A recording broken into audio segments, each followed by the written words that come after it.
So what does each strong NATO member provide? Canada was one of the founding members of NATO in 1949. Initially, obviously, NATO started right after World War II, so of course, we got to be more than just the USA in North America. It has supported the alliance politically ever since. It leads NATO's multinational battle group in Latvia, keeping troops there to deter Russia and defend the eastern flank. Do not forget, they're also our war crimes specialist. If you know anything about Canada, the Canadians love to commit war crimes. This video is by a fantastic new channel called GeoEasy. Troops there to deter Russia and defend the eastern flank. Canada is the 6th largest contributor to NATO's shared budgets, helping to keep the organization running financially. Very nice, Canada. It has been below NATO's 2% of GDP defense spending goal. It has... I mean, yeah, Canada kind of has the USA right here to look at. Although, you would think Canada would kind of like have a little bit of a bigger budget. I've always thought that. Not currently right now, but during the height of the Cold War, because it looks like on a flat map, Canada is very far away from, well, enemy number one, numero uno during these times of NATO. That was the Soviet Union. But they're not that far away. They were literally just across the North Pole. It's Canada, it's Santa's house, and then it's the Soviet Union, and they were right next to each other. Promised to raise spending, aiming for 5% of GDP by 2035. We'll see. I hope so, Canada. If anything, maybe they've got a new fuse lit under them with the whole 51st state talk. Maybe Canada will finally increase their defenses because they don't want to become that 51st state. Funds going toward both the military and infrastructure.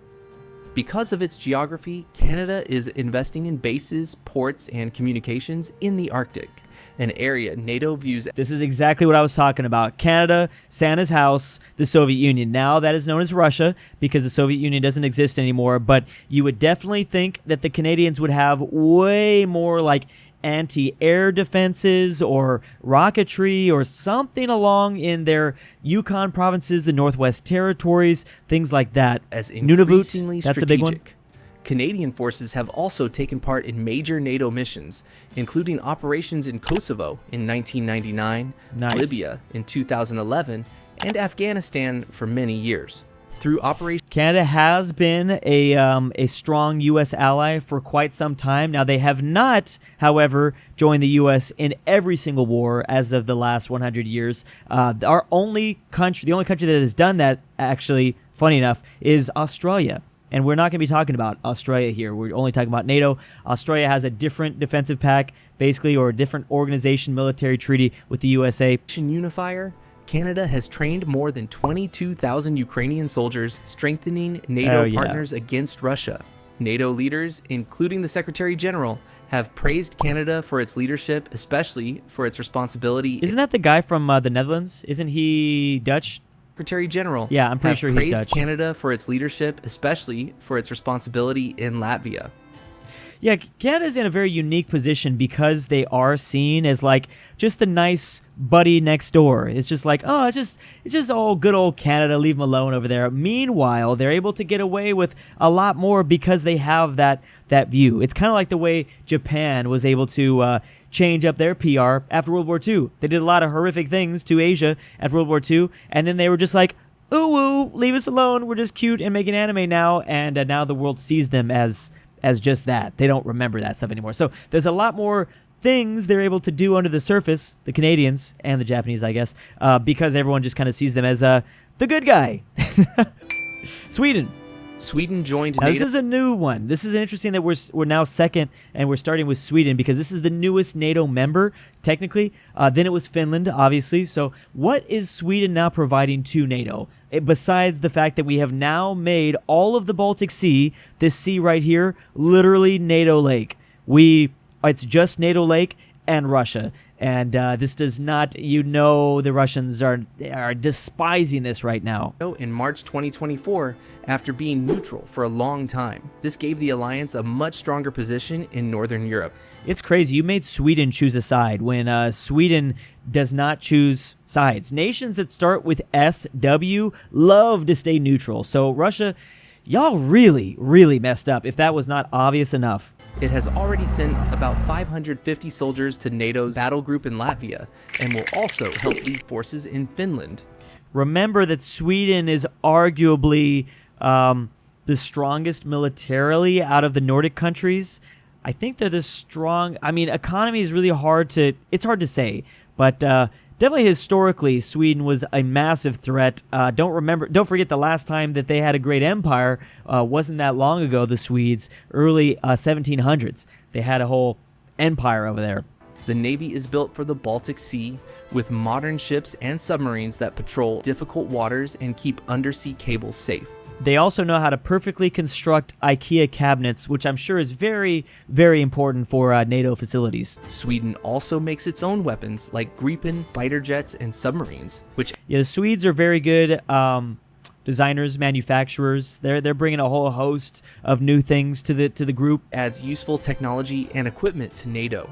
Military spending is already above the 2% target and has reached the highest level since the Cold War. And this should not be surprising considering Sweden wasn't in NATO before. They were kind of on their own if for whatever reason Russia wanted to attack them. So weirdly, I think you can I'm sure people do make this argument, that you can kind of say that because certain countries are in NATO, they feel safe and they don't feel like they need to up their defense spending. When Sweden has a high defense spending, Finland definitely did before this because they also really needed to. They were kind of all left on their own as well. Even more growth plan.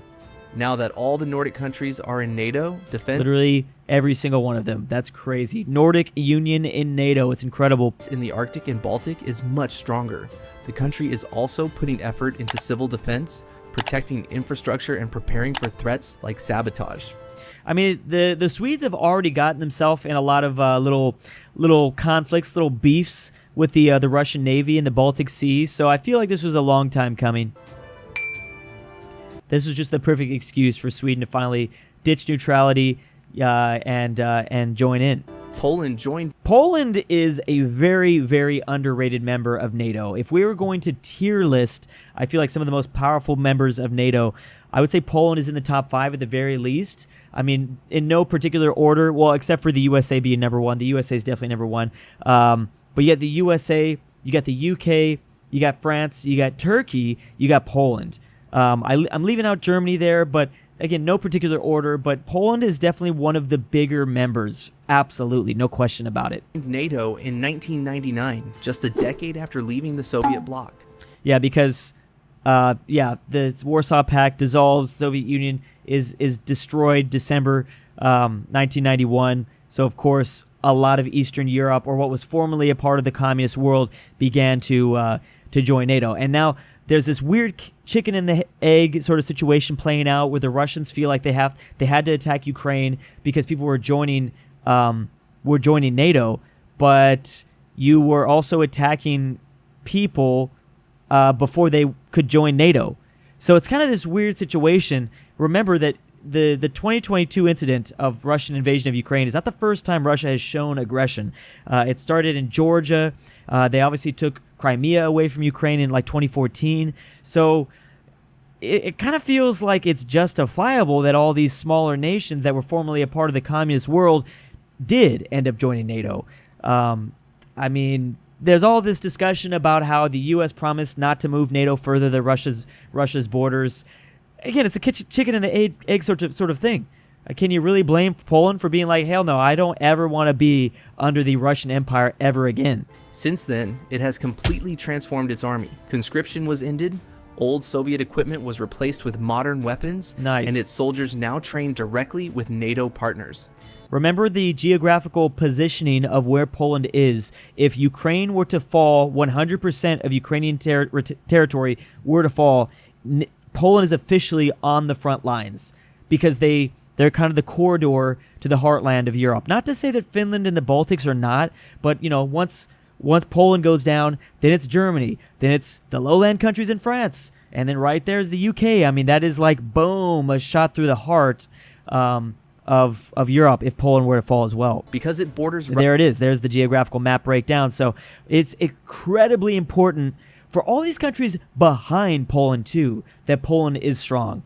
For Italy, for France, for Spain, for the UK, like everyone needs to make sure that Poland is ready, because if Ukraine were to fall, because remember there's plenty of drones dropping. First of all, there's Russian drones entering into Poland territory now, but the Russians are not afraid to bomb Poland as far out west as right along this border. So Poland's got to be ready. Russia and Belarus. Poland plays a huge role in defending NATO's eastern. And also, not to mention, Belarus. Belarus is like a direct vassal at this point, and they do already border Russia. Again, I'm not trying to demean or make light of the fact that, also Latvia and Estonia both border Russia too, Lithuania as well. But Poland is a chunky boy here.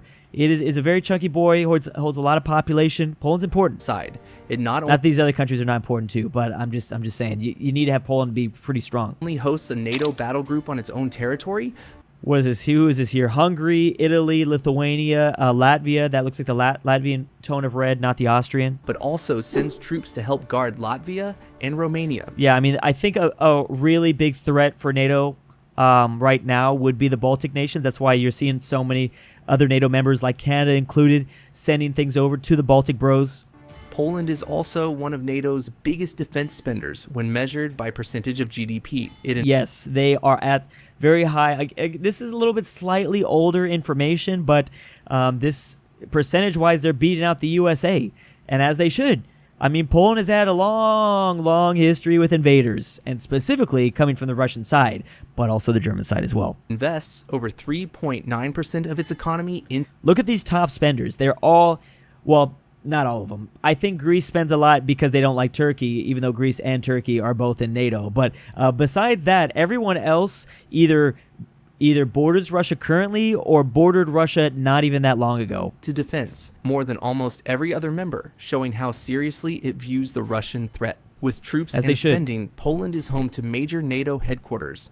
The Multinational Corps Northeast in Szczecin and the Joint Force Training Center in Bydgoszcz are both based there, making the country an important command and training hub. Regular exercises with allies like the US, Germany, and the UK make sure that Polish forces can operate seamlessly alongside NATO partners using the. Poland really likes the U.S. as far as I've heard. I mean, I've seen different reports in Poland and things like that, but U.S. and Poland have a pretty good relationship if I'm remembering correctly at the moment. The same systems and strategies.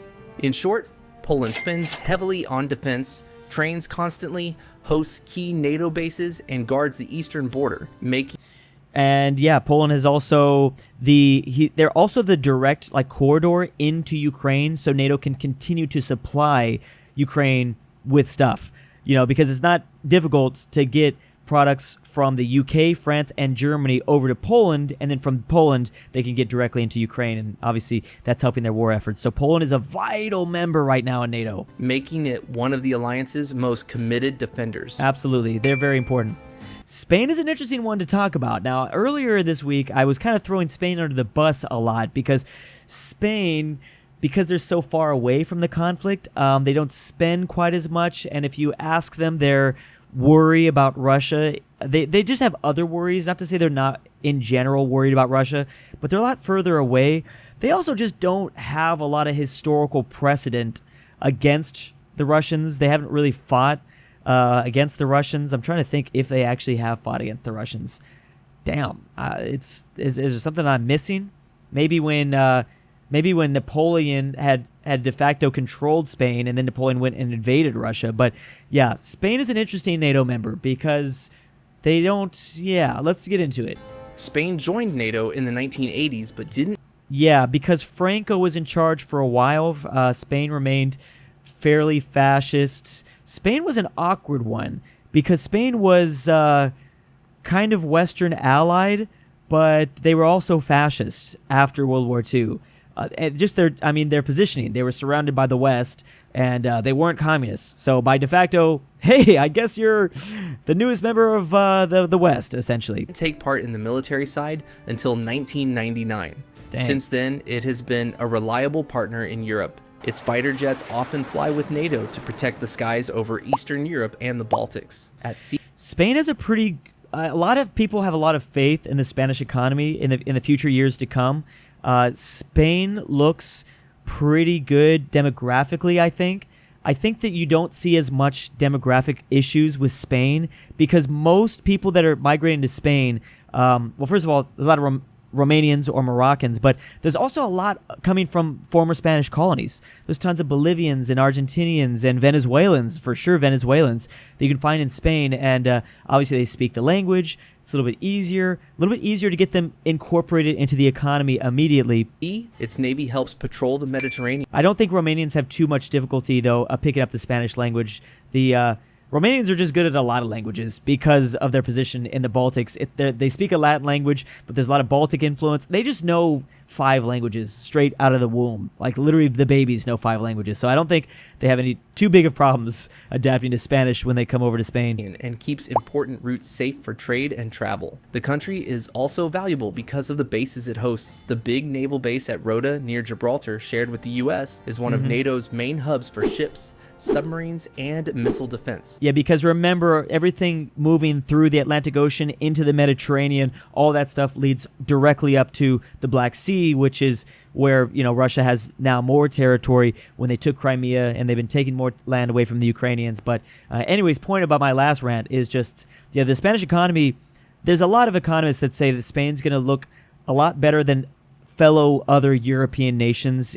for the next decade or two. In Valencia, there's a NATO center that can quickly send out troops for war, peacekeeping, or even disaster help.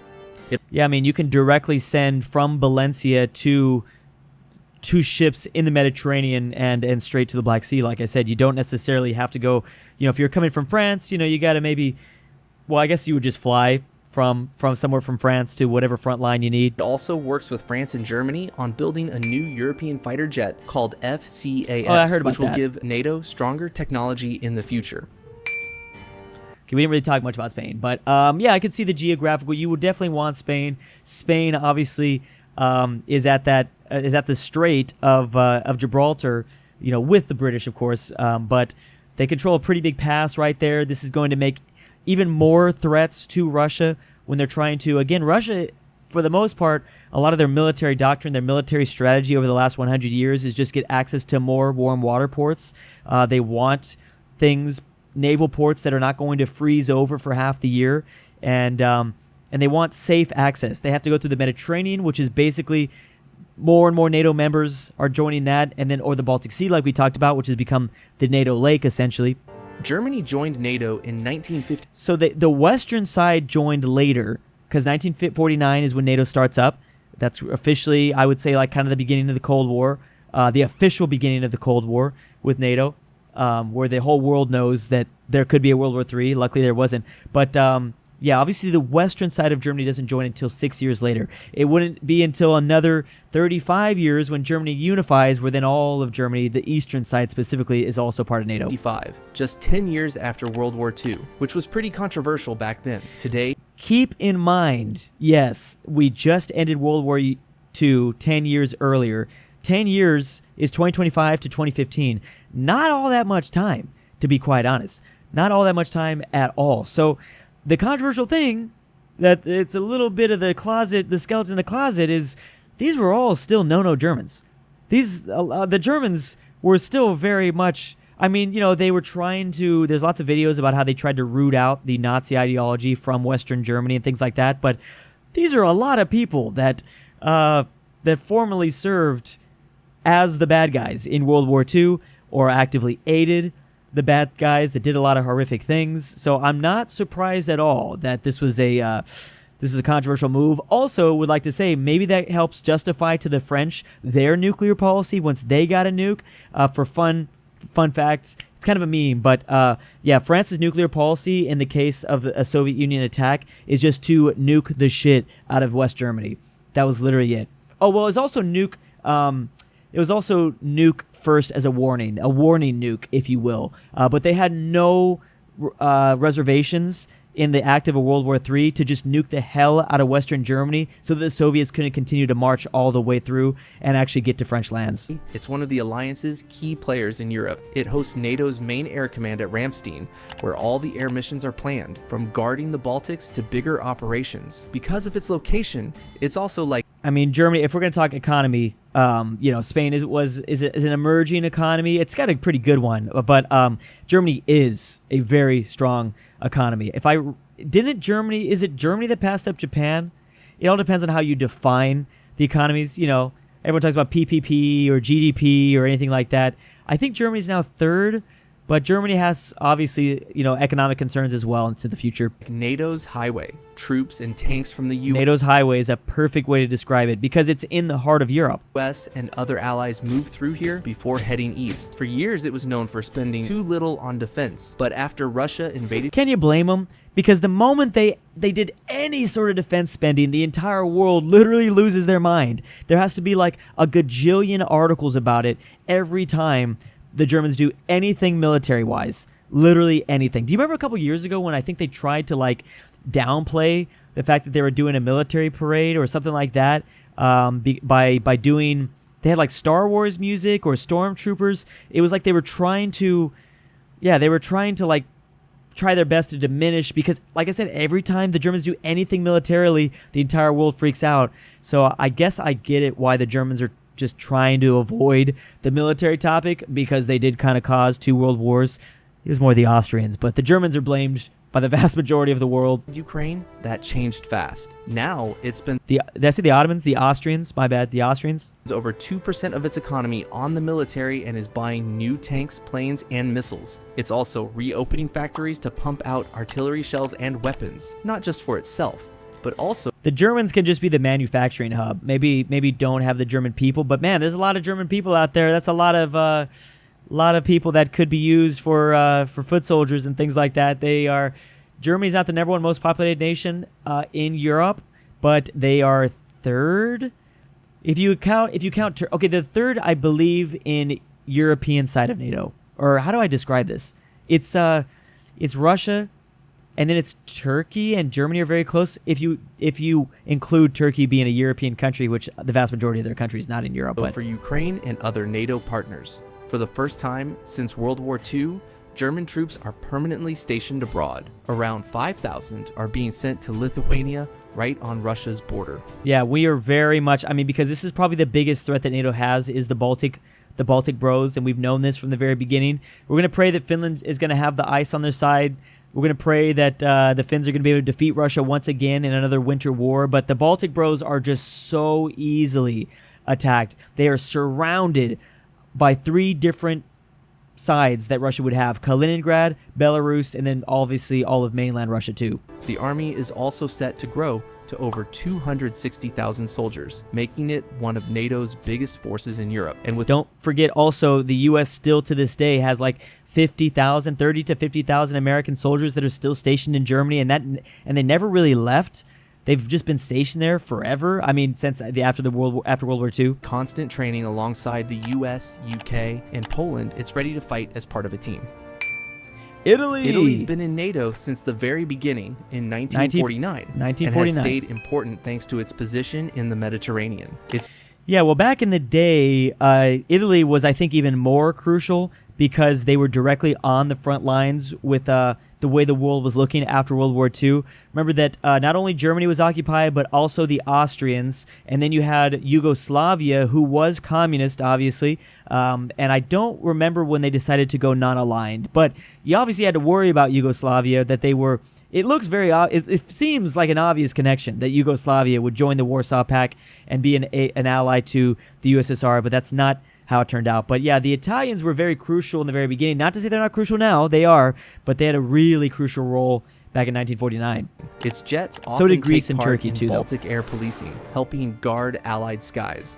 On land, it hosts the Rapid Deployable Corps, a NATO HQ that can move fast in a crisis, and it runs a multinational division with 11 other allies. Bam. So I just talked about Greece and Turkey. Greece and Turkey were also very, very important. But yeah, Italy is very important. Italy also, a lot of their economic strength coming from the northern half here. But that's good. You can get them easily to the front lines if you need to. Though most of the troops are Italian, there's even a plan for a huge bridge between Sicily and the mainland. It's a civilian project, but also handy for NATO, since it would make moving troops and gear easier. I guess. Why would NATO want to get to Sicily, though? But Years it is important for NATO, yeah. of low spending, Italy is finally reaching the 2% NATO target. I've heard Italy's tried to make a bridge there for like centuries. We'll see if it actually gets done. It's not an easy place to build a bridge, even though it looks so close. Apparently, it's really, really deep.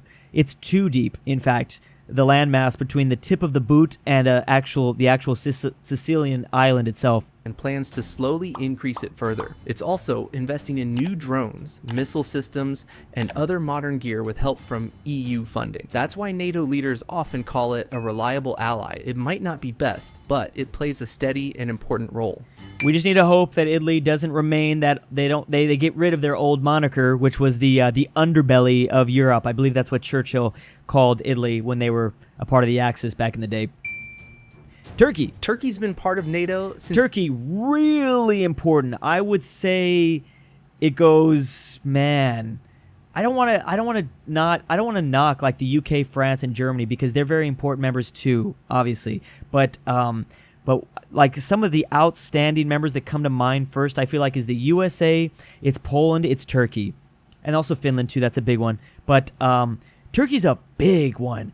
A geographical rival of Russia for literally their entire history. Turkey and Russia have been at each other's throats for a long time. I know that the rivalry, we often talk about the Greek and Turkish rivalry, but there is a direct threat that comes to Turkey when Russia is this powerful. It's 1952, and because of where it's... Yeah, they got both Turkey and Greece at the same time. Turkey's been part of NATO since 1952, and because of 3 where years it's after the located, formation. it's kind of a huge deal. It is a very big deal. It's crazy. Don't forget the whole Cuban Missile Crisis started because we started putting nukes in Turkey, and Turkey is right there next to, well, Russian borders now, but at the time Soviet Union territory. At the time they literally bordered the Soviet Union over here with Georgia. It's right between Europe, Asia, and the Middle East, so the alliance counts on it a lot. It's also... Turkey is so important. It is such a crucial member. Obviously NATO, most of the time you're really looking at, NATO is just trying to stop Russia, but NATO could be used for other reasons as well. Technically if there's a Middle Eastern country that attacks Turkey, well, bam, Article 5, everyone moves in. Also got NATO's second biggest army after the U.S. Yeah, they've got a lot of personnel in their military as well. Which means serious numbers if things ever go bad. And they kind of need that as well because of their geographical positioning. He just mentioned it. They're at the crossroads, literally the crossroads of Europe, Asia, and Africa. So, and there's like, not only is Russia a threat, but you have the Middle East as a massive threat, of course. NATO's mainland HQ. You never know what's going to come out of Europe, so, I mean, yeah. Is actually in Izmir. So Turkey's the place where a lot of big ground operations get organized. Then there are the bases in Incirlik and Konya. They're super important for air missions and moving supplies around. On top of that, Turkey's radars give NATO early warning if missiles are coming. And also, don't forget the Turks control the Bosphorus Strait, the access out and in to the Black Sea, which the Russians desperately, desperately need. So, very important member here. Because it controls the straits between the Black Sea and the Mediterranean. There you go. It basically decides who sails in and out. Exactly. Wow, I really cannot... This video, just the importance of Turkey is crazy. It's been spending more on defense and building its own gear, drones, missiles, even new air defense systems. And while it sometimes has tricky politics, it plays this unique They've been authoritarian role, for a minute. talking with Russia, Ukraine, and the Middle East while still staying in NATO. So yeah, they play. It's such an interesting country diplomatically, geographically, all that. I heard this meme about how Turkey only joined NATO, or no, they only allowed Turkey and Greece into NATO at the very same time, so that they had to kind of let both in because inevitably there was going to be fights between Greece and Turkey, so they had to let them both in to allow. They couldn't let one and not the other, because that would trigger NATO to go to war with one or the other. Between its army, its location, and the tech it's building, Turkey's one of those members NATO just can't do without. Yeah, that'd be a huge loss if we lost Turkey. When you look at NATO, France is one of the countries really pulling its weight. It pays the third most into NATO. France is one of the biggest countries always advocating for a European army. France really wants that. They kind of get to play that role because, well, they're not the Germans, and also because they're not the Brits at the very same time. That also helps, I think. Those budgets after the US and Germany, so it's not just showing up, but actually funding a big part of the alliance. French jets like the Rafale and Mirage are often flying patrols over the Baltics, and on the ground, They run NATO's mission in Romania with more than 1,000. Yeah, I mean, France has to be the home base of the European-based NATO army, if that makes all sense. If that all makes sense. They have to be the European army, the first line of defense. If the U.S. were to need to get boots on the ground, it's going to take a minute because they got to go across the Atlantic Ocean. France has got to organize and lead the army in continental Europe because the U.K. is kind of the naval force. Of course, they have an army too, but UK has always been a little bit more navally geared. 1,500 They're an troops, island. tanks, artillery, and air defense. Out at sea, their navy helps patrol tough spots like the Black Sea. One thing that makes France stand out is its nukes. It's one of only 3 NATO members with its own nuclear force, which gives the alliance extra credibility. At the same time, it's pushing defense spending hard. Already over 2% of its economy and set to climb a lot higher. French President Macron announces 6.5 billion euros in extra military spending in the next two years. Wow. Higher by 2030. They're also investing massively in new gear, over 400 billion euros through. So again, maybe some fallout from the Trump administration and the threat that the U.S. is not going to help NATO anymore, and maybe this is all a ploy just to get Europe to raise their defense budgets, which I think is personally a good idea. I think Europe needs to have a strong army, a defense, and something to be able to protect themselves. What if the U.S. just blows up one day? It's possible. We could get into civil unrest, a civil war. Who knows? Europe's going to need to be able to have something. So I think Europe increasing their defense budgets, that's a good thing. Let's go. 2030, while sending Ukraine advanced weapons like Caesar howitzers and Scalp missiles. That mix of money, troops, and tech is why France is seen as one of NATO's most reliable leaders. Yeah.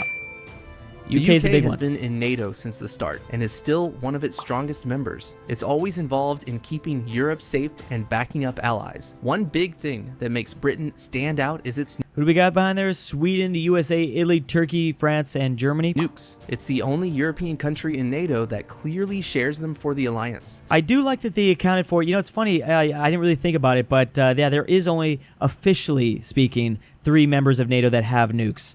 And obviously Russia has nukes, so that's kind of a problem. But I didn't really consider that aspect of it. That's kind of funny. I don't know if it really matters all that much, because we can just station U.S. nukes literally in any NATO territory, I guess, if we wanted to, but it matters. Marines stay out at sea all the time, ready around the clock, which gives NATO Ready to serious launch. protection. The military is also packed with modern gear, F-35 fighter jets, aircraft carriers, and strong cyber and space units. It even leads the Joint Expeditionary Force, a quick group of about 10,000 troops with Nordic and Baltic countries, ready to move fast if something happens. They're ready to restart that British Empire if they need to. Navy plays a big role too, especially the carrier strike group with ships like HMS Prince of Wales, which joins NATO exercises and keeps the seas safe. Britain already spends more than 2% of its economy on defense and plans to raise that further. On top of that, it's buying new submarines, building missile defenses, and even selling advanced warships to Norway. Arguably in 1949, the British were a very bigger, much more contributing figure to NATO because they still had basically their entire empire, even though they had been really ravaged by World War II. But still to this day, obviously the UK is a very important member. And the US. The US this is obvious by one. far the biggest and strongest country in NATO. It helped to set up the alliance back in 1949. Is that Truman? Yeah.